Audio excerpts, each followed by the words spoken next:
ఎన్టీఆర్ వీరాభిమాని చింతలపల్లె కోటేష్ ఆయన వర్ధంతి సందర్భంగా ఓ చిత్రాన్ని గీశారు. ఇప్పుడు ఆ చిత్రం నెట్టింట వైరల్ అవుతోంది. నందమూరి తారక రామారావు గారి వీరాభిమాని ఆయన వర్ధంతి సందర్భంగా ఓ చిత్రకారుడు వినూత్నంగా నివాళులర్పించారు. తెలుగు దేశానికి ఎంతో సేవ చేసిన ఎన్టీఆర్ కు భారతరత్న ఇవ్వాలి అనే 3 పదాలనే తెల్ల పేపర్ పై రాస్తూ ఆ రాత్రనే చిత్రంగా గీశాడు.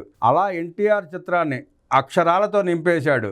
చూసేందుకు విచిత్రంగా ఉన్న ఈ పోర్ట్రైట్ ప్రస్తుతం నెట్టింట వైరల్గా మారింది.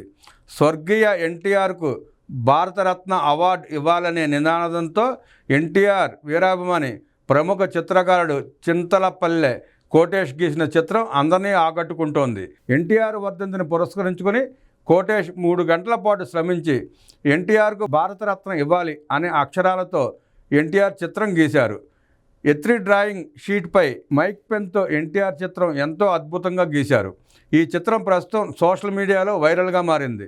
ఎన్టీఆర్పై అభిమానంతో ఎన్టీఆర్కు కేంద్ర ప్రభుత్వం భారతరత్న ఇవ్వాలి అనే నినాదంతో గీసిన ఈ చిత్రం అందరినీ ఆకట్టుకుంటోంది. ఈ సందర్భంగా చిత్రకారుడు కోటేష్ మాట్లాడుతూ, నేను ఎన్టీఆర్ గారి వీరాభిమానినని అన్నారు. ఎన్టీఆర్ విశ్వవిఖ్యాత నట సార్వభౌముడు అని అనేక పౌరాణిక, జానపద, సాంఘిక చిత్రాలలో వైవిధ్యమైన పాత్రలను పోషించి అందరినీ మెప్పించారన్నారు. అంతేకాకుండా రాముడు, కృష్ణుడు లాంటి పౌరాణిక పాత్రలతో తెలుగువారి హృదయాల్లో శాశ్వతంగా ఆరాధ్య దేవునిగా నిలిచిపోయారని కొనియాడారు. అంతేకాకుండా ఎన్టీఆర్ దేశంలోనే గర్వించదగ్గ నటులు ఒకరని, దర్శకులు, నిర్మాతగా, సంపాదకులు, స్క్రీన్ రైటర్ గా ఆయన చూపిన ప్రతిభ గుర్తించదగిందని, ఆయన సేవలు సమాజానికి ఎనలేనివని తెలిపారు.